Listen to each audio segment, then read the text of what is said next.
Arestado ang sarong pinagtutubo ng tulak ng illegal na droga matapos ang matrayumpong anti-illegal drug operation kan mga otoridad alas 6 nin hapon kan suudma sa Regina Street, Villa Corazon del Rosario sa siyudad ng Naga.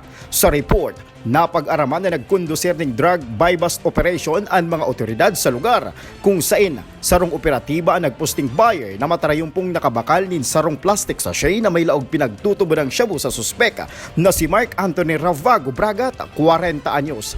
Matapos ang rebayan ng items, tulos man na dinakop kan mga otoridad ang nasambitan ng suspeka asin sa pagrekisa nakuha sa posisyon kay ni ang sarong plastic sachet na may laog pinagtutubo ng shabu na iyong buy-bust items. Siring man ang 2,500 pesos na ginamit na buy-bust money.